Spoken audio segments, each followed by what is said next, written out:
Se você quer entender o caso todo do Banco Master, de onde veio o colapso, quais políticos estão envolvidos, pega a pipoca que eu vou te contar o que você ainda não sabe. E para isso, a gente precisa voltar um pouco no tempo. Muito antes do escândalo estourar, o banco nem se chamava Master, chamava-se Máxima, uma instituição praticamente irrelevante no mercado financeiro brasileiro, fundada em 1970. Tudo muda em 2018, quando aparece Daniel Vorcaro, decidido a transformar o Máxima em algo muito maior. O Banco Central avaliou a compra, mas fez uma exigência, a de que houvesse um aporte mínimo de 50 milhões no banco.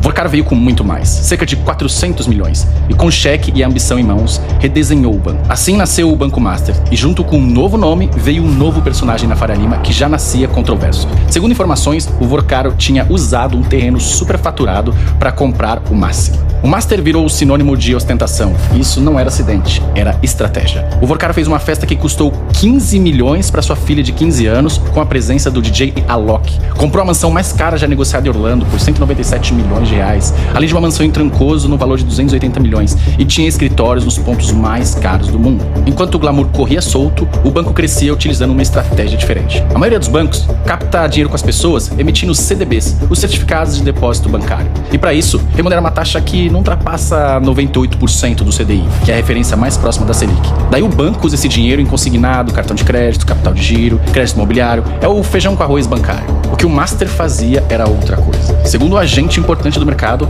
o Master não era um banco que emprestava dinheiro, era um banco que captava dinheiro via CDBs, pagando uma taxa altíssima de até 140% do CDI. E com esse dinheiro, enchia os seus fundos com um monte de ativos esquisitos. Light, Ambipar, CVC, Oi, Gafisa. Mas tem um detalhe. A regulação do Banco Central, ela permite que os bancos operem com certo risco. Para cada R$1 que o controlador coloca na instituição, o banco pode emprestar até 10 vezes mais em empréstimos de cartão de crédito, crédito imobiliário e por aí vai. É o que a gente chama de índice de Basileia. Só que para não expor excessivamente, a maioria dos bancos brasileiros opera em até 6 vezes no máximo. O Master operava no limite, 10 vezes alavancado. Ou seja, de um lado um custo altíssimo de captação e alavancagem, do outro, ativos que são investimentos em empresas problemáticas e não em empréstimos seguros. Para que tudo isso funcionasse, o Master tinha uma estratégia e um mantra. Ele falava: pode ir que tem FGC, o Fundo Garantidor de Crédito, que foi criado para proteger o pequeno poupador em situações excepcionais de falência de bancos, acabou virando uma peça de marketing involuntária. E o dinheiro entrou pesado.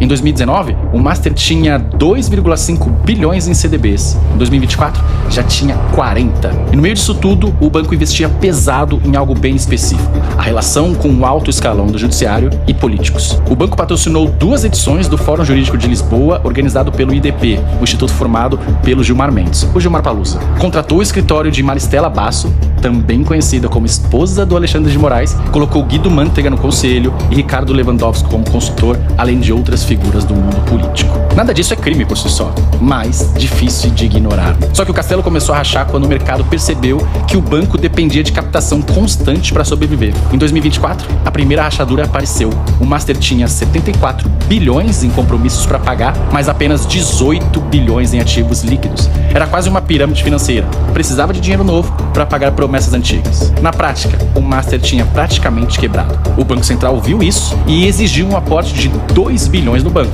porque se não pagasse, o FGC teria que bancar toda essa diferença de 50 bilhões. O BTG, vendo essa crise toda, quis comprar o Banco Master, mas como o banco tinha muito mais compromissos do que ativos, ofereceu o valor simbólico de R$1. O Vorcaro, claro, se mexeu para isso não acontecer. Eis que surge um banco estatal, o BRB, Banco de Brasília, e anunciou a compra de 58% do Banco Master por 2 bilhões de reais, justamente o valor que o Banco Central tinha pedido. As reportagens indicam que a negociação não surgiu no BRB, mas da Secretaria de Assuntos Estratégicos da Presidência, chefiada por quem? Por Jorge Bessias. O governador Ibanez Rocha também entrou na articulação, segundo fontes. O Banco Central, vendo que a operação era política e não técnica, rejeitou a compra. E aqui a gente precisa elogiar o Galípolo e o Banco Central. Enquanto tentava levantar os recursos, o Vorcaro foi preso no aeroporto ao tentar deixar o país. Parecia o fim da impunidade, né? Mas nem tanto. Uma desembargadora do TRF começou a relatar pressões externas em processo, inclusive esses envolvendo e conectados a esse universo. Pouco depois, foi afastada. E os processos relacionados ao Master começaram a subir, e a subir,